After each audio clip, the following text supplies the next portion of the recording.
Good afternoon, everyone. It's good to see you.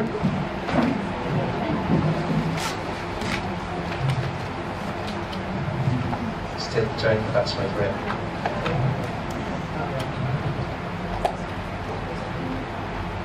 So, our topic for today is called Jesus the Messiah. And I thank you for answering God's call. His prompting to be here, to hear His words through our talks. And I think it's just timely that today is the Ascension Sunday. And as we all know, Ascension Sunday is when Jesus went back to heaven. And His work is not yet finished there. Because He allows us to be His instrument. He allows us to be His hands and His feet so that we could proclaim it through the different parts of the world. And most of us here, I think, except for Bancha, are foreigners. And being foreigners, do you know what's your mission? Do you know what's your mission here in Thailand? I came here before 1994, just fresh from college, 22 years old. So this year is my silver anniversary. And that time I didn't know what's my mission. I didn't know why I'd come here. Yeah, I have a job. I have a job in Bangkok. But little did I know that the Lord is preparing me for something bigger. Through the years that I've been in study, He's already preparing me for something. And when He called me, then I cannot say no. Okay? So Jesus the Messiah. We all know Jesus, right? We know Him. But how much do we know Him? How much do we know Him? You might think that we already know about Him, but let's do a refresher course. Let's go deeper to who He really is. In Revelation 3, chapter 3, verse 20, it said, "Behold, I stand at the door and knock. If anyone hears my voice and opens the door, I will come in and eat with that person, and they with me." Okay? This is a painting by William Hunt in 1853 to 1854. The title of this is The Light of Jesus. In this picture, you would see a lot of details. There, Jesus is knocking at the door. Okay? And then if you notice, there's bushes in front of it. And when you see bushes growing in front of your door, what does it say? It's been closed for the whole time. It's never been opened. Because if people are passing through it, nothing will grow. Because we will step on it. And then, if you notice also the door doesn't have a doorknob or an opening. It just means to say that the person inside is the only one that can open it. And He is bringing the light, which is the light of Christ. And then, if you notice, He's wearing the crowns of thorns. And that just represents that He has been resurrected. And in this painting, the door represents the door of your heart. It's your heart. It's knocking on you. That's why by coincidence, it's not a coincidence that you are here. The Lord has been preparing you, has been knocking at the door of your heart, wanting you to come back to Him, to know more about Him. And the only way to answer that depends upon you. You're the only one who can open the door of your heart. So He made already the first step. It's your turn to make the second step.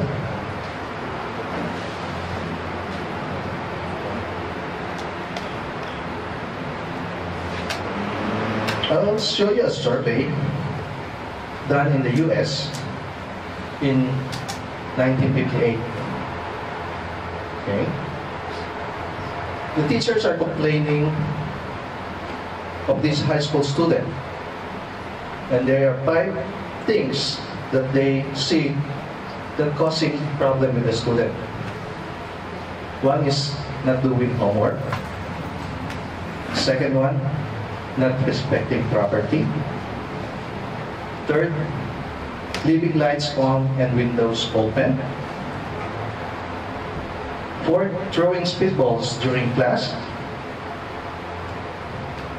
The fifth is running through the hallways. These are the 5 major headache of the teachers then, 1958. Okay? And we will go forward. What do you call? Not century, but a generation after. Who can tell me what is one generation? A generation, kind of like you, or if you have children, after that, that's another generation. Do you know how long it been? I mean, how long is one generation? A little more? 20. Little more? 30. 30 years. And if you probably already heard Generation X, Generation Y, and Millennials, right? So one generation is 30 years, about 30 years. So if you look at it, the survey was done first in 1958. So a generation after will be 1988. Okay, let's see what are the 5 major problems of that generation. Number 1 is abortion. Number 2 is AIDS. We're getting infected with AIDS. Number 3 is drug use. Number 4 is rape. And number 5 is fear of violent death due to weapons in school. If you notice, the one on the 1958 could be considered petty crimes or petty problems. But the one in 1988 is very disturbing. A generation after, these are the problems of the high school. So what more with the adults? Okay. In 2017 to today, it said there, 2 out of every 5 unintended teen pregnancies, which represent 42%, ended up in abortion in 2011, according to NY Macker Institute. So what's happening to the world? What are we teaching our children? What are they learning? And in Philippines, 11,550 out of 42,280 HIV positive recorded individuals in the country as of March 2017 are from the age of 15 to 24 group. So it's the younger generation.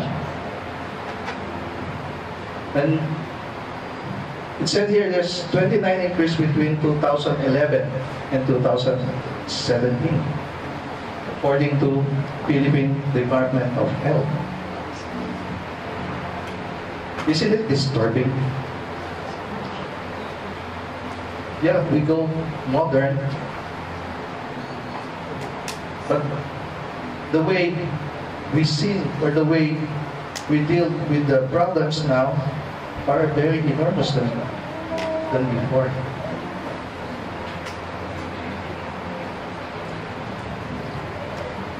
Do you think that are we doing something? Are we helping our youth? Are we teaching them enough?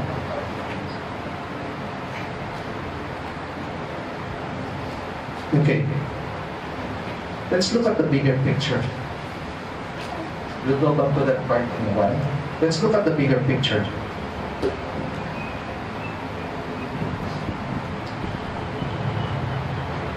Because the world is hurtling towards global disaster. There's lots of war.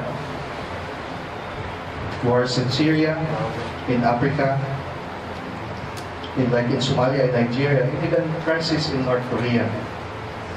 There's even Mexico drug war, and even dispute in the West Philippine Sea or South China Sea about territorial conflict.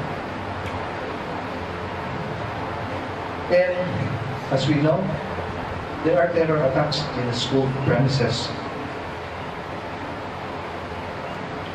Even students were able to smuggle in dangerous weapons.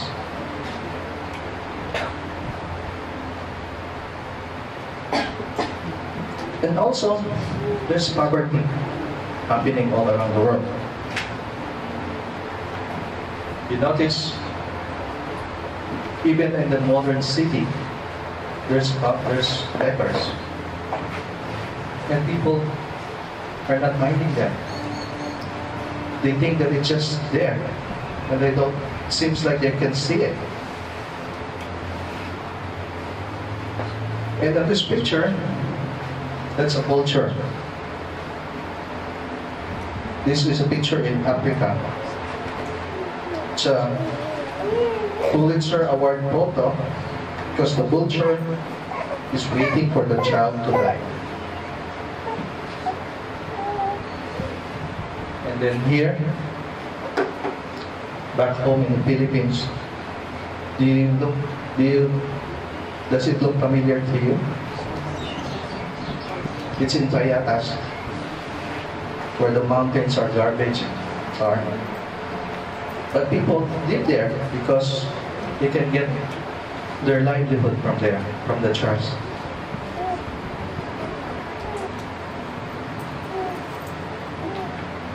And Mother Teresa said, the greatest indifference is the greatest poverty of all.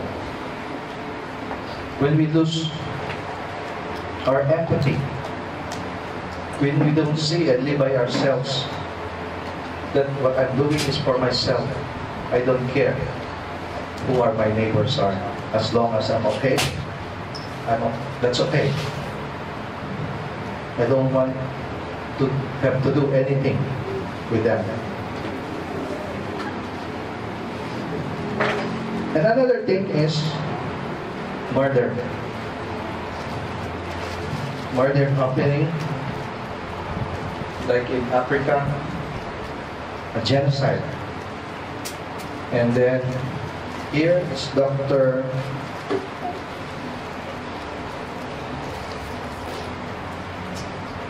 Kermit Gosnell.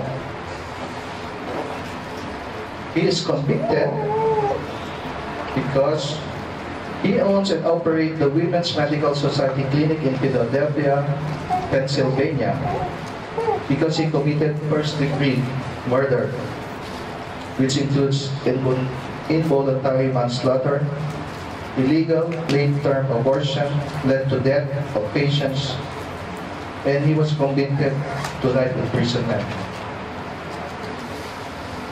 And another person here is called Dr. Death. He was even featured in Time magazine. And his name is Dr. Jack Chonburi is a proponent of euthanasia, mercy killing. And all of this are murders. What they do are murder, taking innocent life, taking somebody's life. And it used to be the mother's womb is the safest place. But due to prevalent abortion,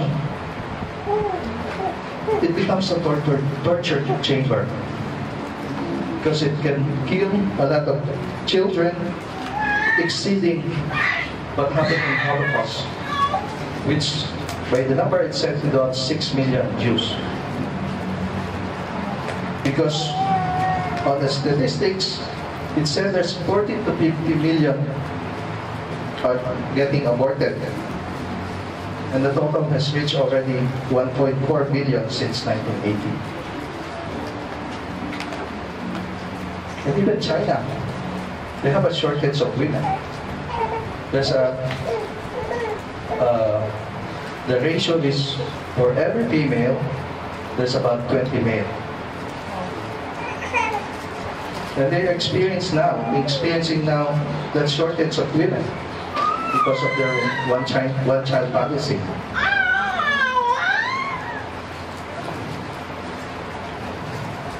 And also, there's social injustice. There's 1% of the population who belongs to the wealthiest.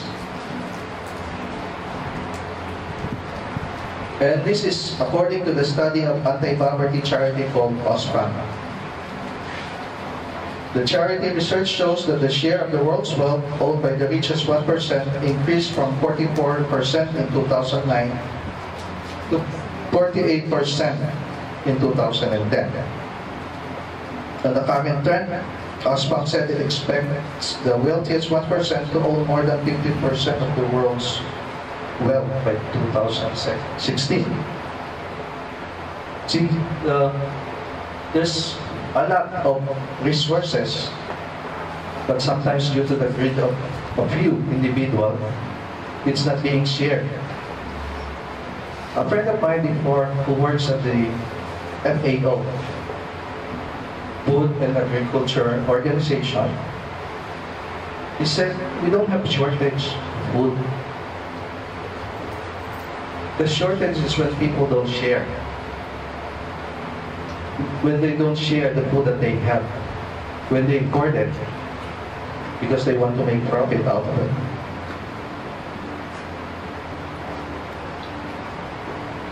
And on top of it all, the family, the basic unit of our society, is being challenged as an institution. There's divorce. There's divorce, same-sex marriage, sex education masquerading as health education. And even in the media, the social or mass media bombarding us with immoral ways of union and feministic idea.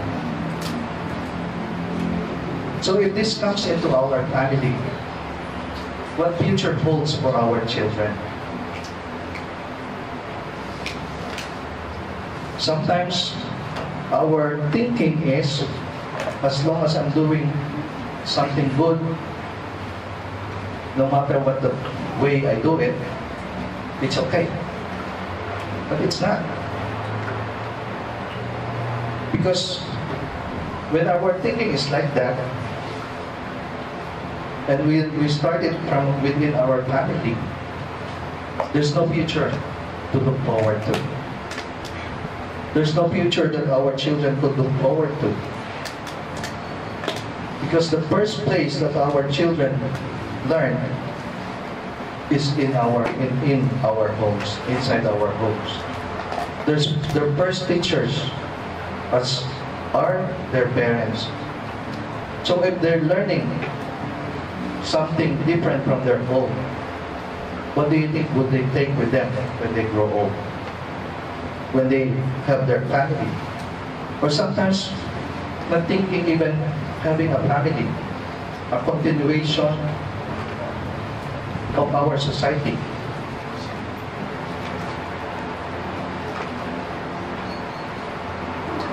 And then even there's assault on religious freedom. Obama, the previous president, being a liberal, a proponent of Planned Parenthood.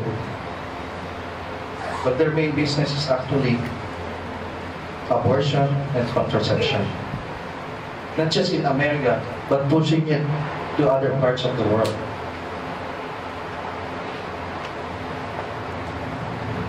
And even sometimes we are prohibited from praying before meals or singing Our Father in the graduation. A priest being harassed while in prayer by so-called feminists. Then here, these men are barricading the church in Chile because the feminist group also wanted to desecrate the church. So they hold hands together to stop them from getting into the church. And they're being taunted. They're being taunted by these atheists because they said, we have equal rights, we can overcome.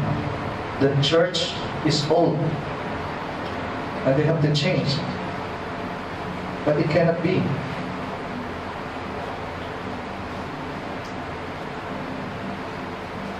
So we all see from the previous slides, there's a tsunami of evil all over the world.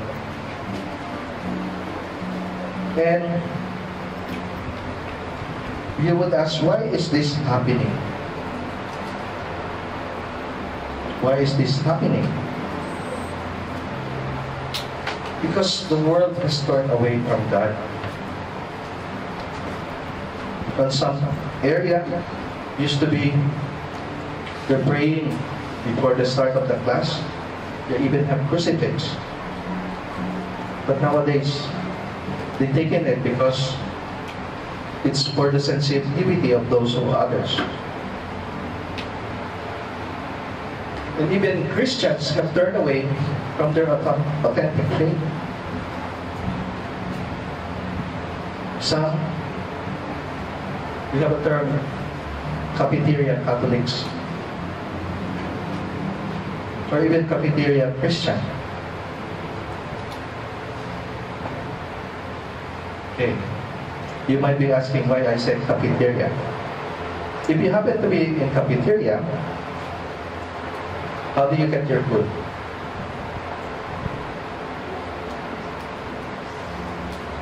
You pick and choose, right? You don't get everything, right? You pick only what you want to eat. The same true with as Christian. When I say cafeteria, you only pick what suits you. But the thing is, the whole doctrines are the same, are together. You cannot say you're pro-life, but you supported abortion or contraception, or you're using contraceptives. Okay? You cannot say you're pro-life if you support death penalty.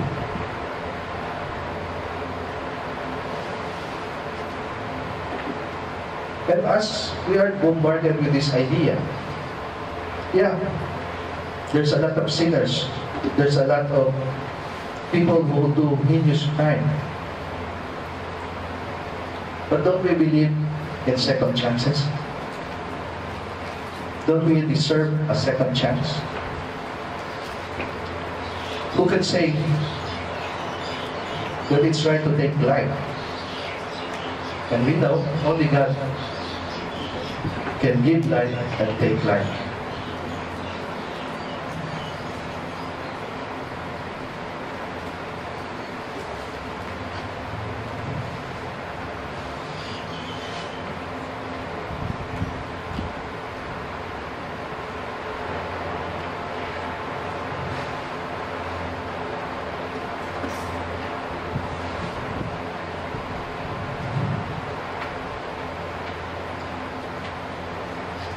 sorry.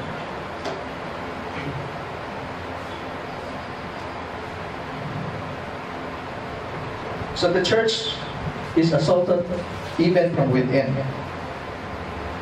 by the so-called modernism, liberalism, dissent, and disunity.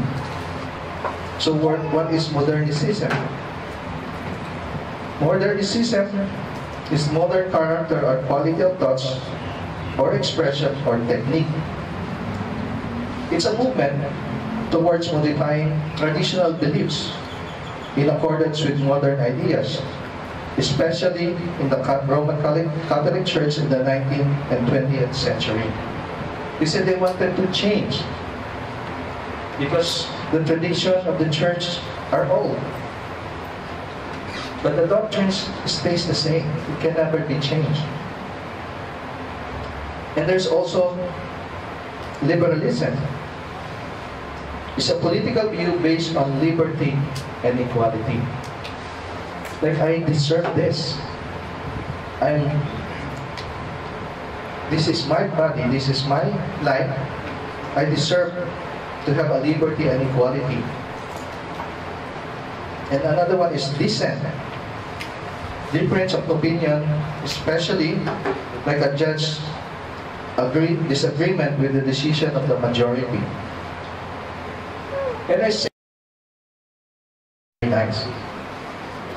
But would you give your child name Lucifer? No, of course. But actually the meaning of Lucifer means bringing or bearer of the light of God. He is the light, the bearer of light. But he was overwhelmed and he wants to be God. That instead of bringing light, he brings darkness. Because the greatest trick the devil ever pulled was convincing the world that he doesn't exist. See the small one there? The fine print?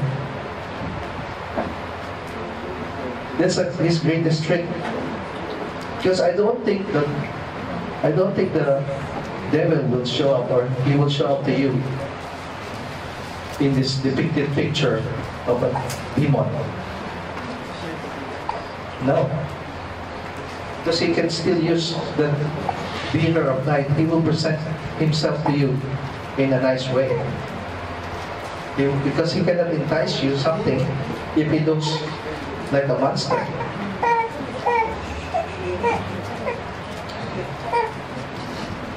Because Satan himself masquerades as an angel of light.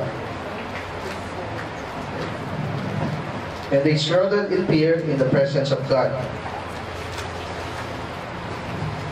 And we will know more about this in the coming weeks. And by our human effort alone, apart from God, will prove useless by our own understanding and by our own work only. It's not enough. The same thing as we are attending Mass, after Mass every Sunday. If we don't live it up, if we don't really know who are we following, what are we really aiming for? Because our aim is to follow Christ, to be like Christ, to be Christ to one another, to see Christ in each one, so that they will see Christ in you as well. Because He is the vine and we are the branches.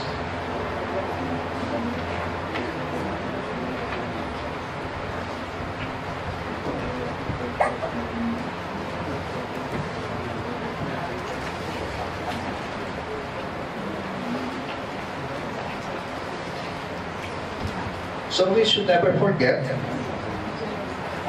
the reality that God loves us. That's why He sent His only Son to redeem us. That's why we need Jesus in our life. We need Him to be part of our life. Because what's the point of you coming to church if you don't know who are you following?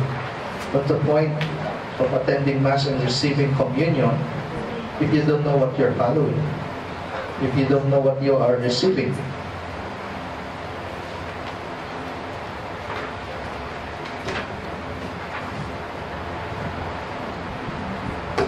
Because the Lord doesn't want you to be away from Him.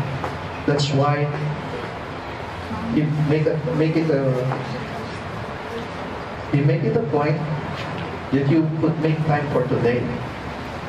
Because He wanted you to be able to experience His love, to be able to hear again His words, to be able for you to know that He exists, that He is not just there waiting, just watching us. He wanted us to be closer to Him. For this time, I would like to show you a sharing video of one of our sister about her experience of the Lord working through her.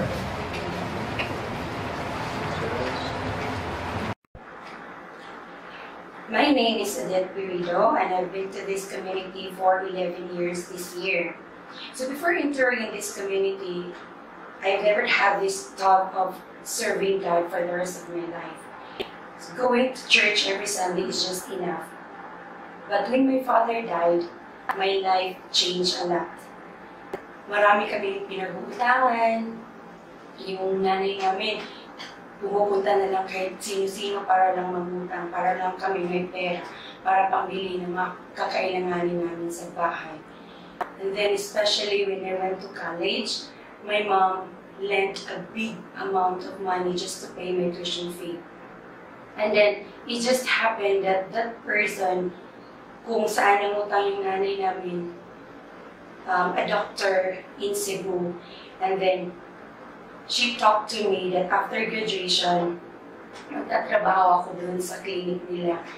So instantly, after graduation, I went to Cebu and then worked there as a nursing assistant. I worked there for 24 hours. Meron na akong day off every Sunday.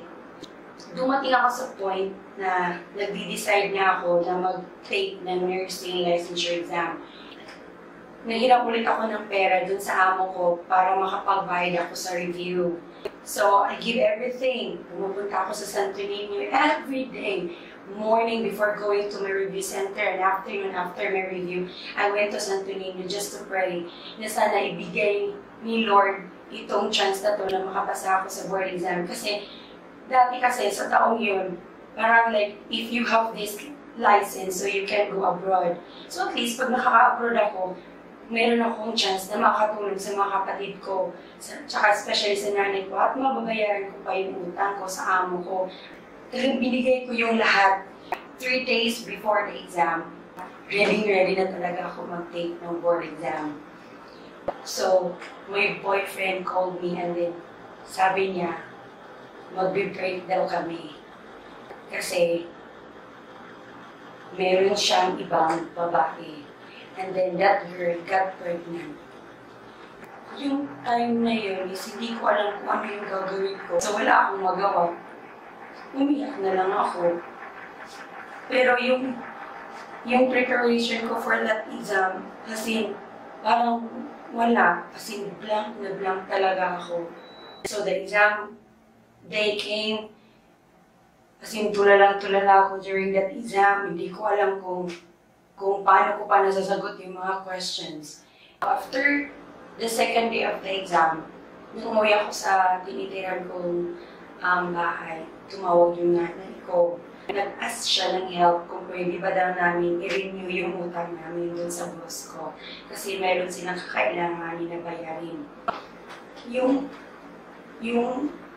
wala kang ibang magawa, kundi magpipray. Pero yung time na yun, parang nawala na ako ng trust kay God. Inaas ko sa kanya na kahit ito lang ibigay niya sa akin yung pumasa ako sa nursing licensure exam. Pero hirap alam ko na bagsak talaga ako sa exam na yun. Tapos, mayroon pang problema sa amin to. So, ang ginawa ko, para makalimot sa pagiging broken-hearted ko at saka sa problema, ang ginawa ko, as in, duty ako for the whole week. Hindi ako nag-day off. As in, 24/7 ako may duty. For ilang months yun, until my boss told me na gusto ko ba daw mag-attend ng CLP or CLS every Sunday after Mass. So sabi ko lang, okay, sige, yun lang. Pero wala akong interest talaga na like, mag-continue or like, tatapusin siya. Kasi ang sabi niya sa akin is, mag-attend ako ng 13 Sundays para lang makapagpahinga ako sa work ko for 7 days as in 24 hours na duty. Yun lang talaga yung point ko kung bakit ako pumunta sa CLP. Siguro mga nasa 10 Sundays na kami nun. Patapos na yung seminar. Doon ko nakilala si Isko. Before that 10 Sunday, marami akong realization sa mga talks. Doon ko na-realize na wala ka talaga palang pwedeng maaasahan kundi si God lang. If you have any problems, you have to pray for Him. So, siguro, isa din tong dahilan kung bakit ako pumunta or nag-attend sa seminar na to para makalimutan ko rin yung past relationship ko. Inas ko rin sa kanya na sana bigyan niya ako ng isang tao na magmamahal talaga sa akin, hindi ako sasaktan. Yun talaga yung isa ko ding pray sa kanya. At saka sana din, kahit isang time lang na magkaroon ako ng kaginawaan sa work ko or sa buhay namin, yun lang yung talagang hinas ko sa kanya. 10 days, dun ko nakilala si Stone. Nag-meet kami dun sa ano namin, sa seminar na yun. So, nagkagrupo kami for the Lord's Day. Siguro, dalawang first time sa akin. Pero kilala ko siya through my friend, yung kasama ko sa grupo namin. Kasi, yung kasama ko sa grupo namin, kilala siya kasi kasama sila sa choir. During the Lord's Day, nagpa-practice kami, magkakasama kaming dalawa. So, meron na pala siyang plano na gusto niya pala akong makikilala ng buong buo. Yun na. Nag-continue yun after ng CLP namin doon sa church na yun. So, nagtatawagan kami, tapos text, ganun. Hanggang dumating yung time na nanligaw na talaga siya. So, sinagot ko naman. Di ba, cute ko. After na naging kami, nag-continue kami na-serve sa community. Naging household servant kaming dalawa. Pero yun nga, after a month, na-transfer siya dito sa Thailand. So ako yung naiwan. Doon naiwan ako sa Cebu, pero nag-continue pa rin yung service ko kay God sa community. So after 3 years of relationship, we got married. And after that, doon ko na-realize na everything happened for a reason. Pumunta kami dito sa Thailand. And then, dito na kami nag-work ngayon. Dito na kami nakasettle. Nag-work yung husband ko as engineer. Ako naman as a teacher. Kaya pala yun ni Lord na magiging licensed nurse ako. Kasi ayaw niya ako magtrabaho ulit ng 24/7. Ayaw niya akong mapagod. Ayaw niya akong ma-stress ulit kung ano man yung mga stress na nakuha ko sa tatrabaho ko dati. And then I also realized kung bakit nangyari yun na kailangan akong i-break up ng boyfriend ko kasi he prepared something for me. He prepared istong pala para sa akin na napaka-responsable, napaka-honest, napaka-humble sa lahat ng best nasa kanya na talaga. So, God is very faithful to His promise. Kaya until today, every time natatawagin kami ni Lord, ayaw ko talagang mag-say no sa Kanya. I want to see His everything para sa Kanya kasi alam ko kung ano man yung nangyayari sa amin ngayon, ito ay dahil po sa Kanya. Yung relationship po namin kay God ngayon, masasabi ko is, we are very close to Him.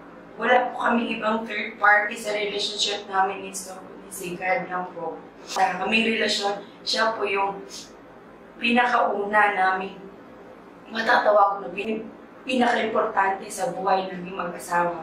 Kaya for that, may God be praised.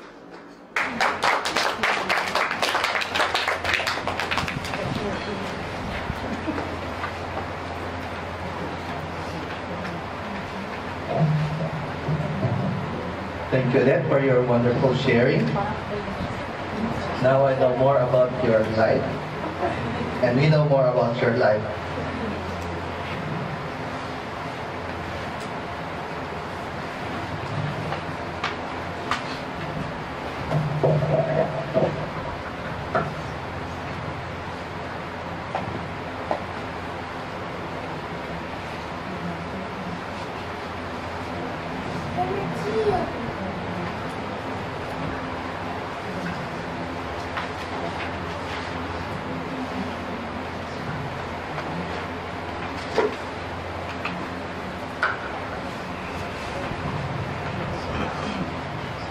So based on the sharing that we had just heard and seen, the Lord works in different ways. He has the best and the greatest plan for each one of us. Sometimes we thought, this is what I want. But we don't probably have asked the Lord, is this what you really want for me? Sometimes we experience hardship because it's sometimes our choice. But sometimes the Lord allows us to experience hardship because He has a better plan for us.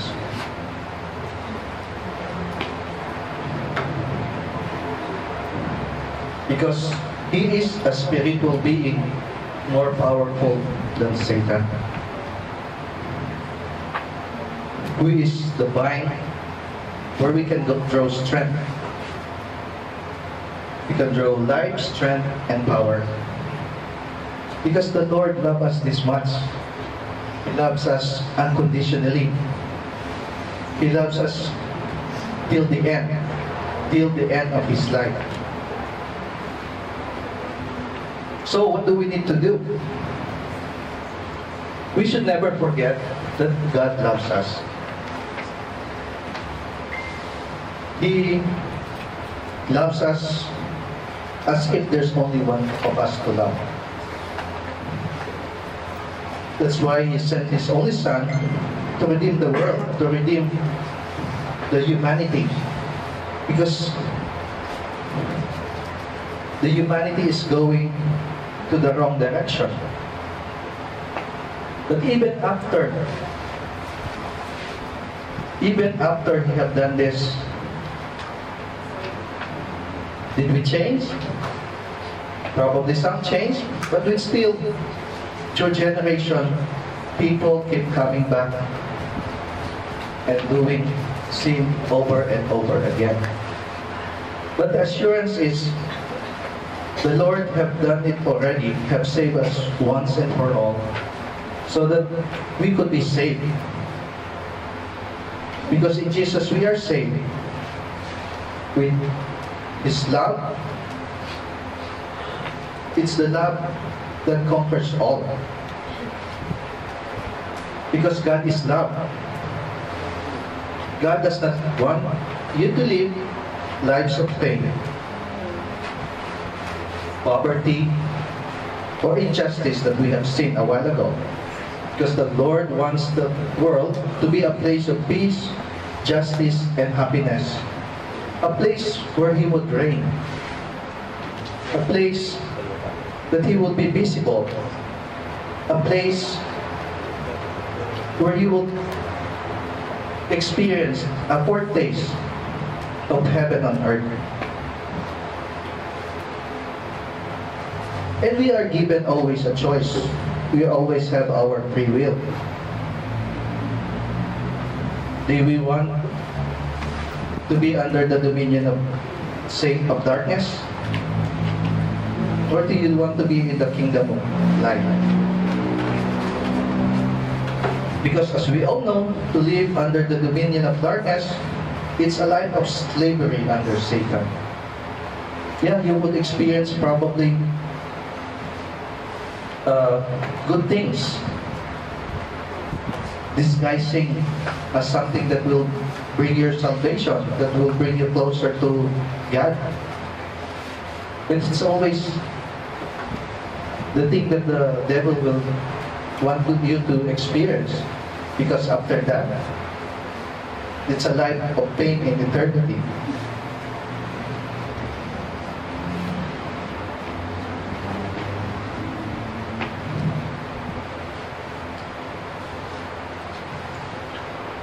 In the next 4 weeks will be a life changing. It will reveal to you how to live in the kingdom of God on earth.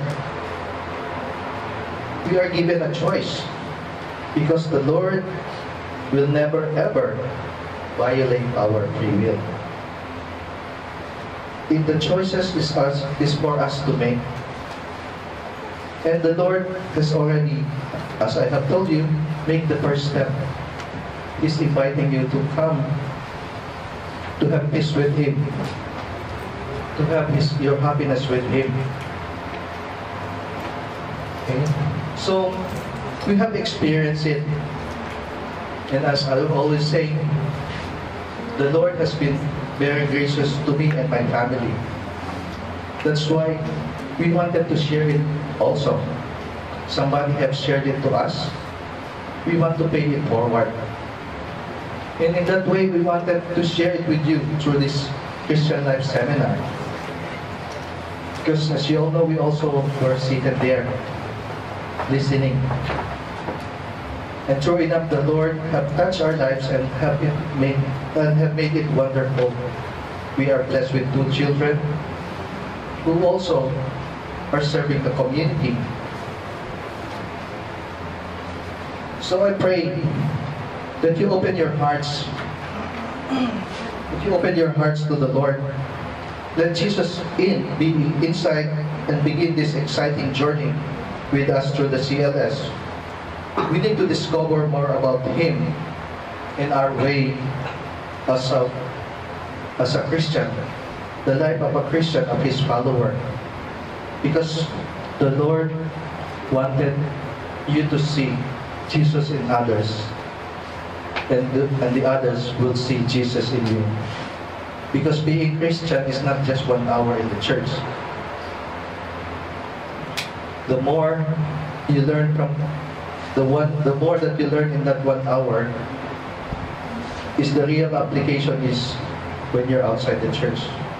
The days when you were outside of the church. So, my brothers and sisters, this is an invitation of the Lord for you. He is there waiting for you. He wanted you to be closer to Him. So this is one way for Him calling you. So this, my brothers and sisters, may God be praised.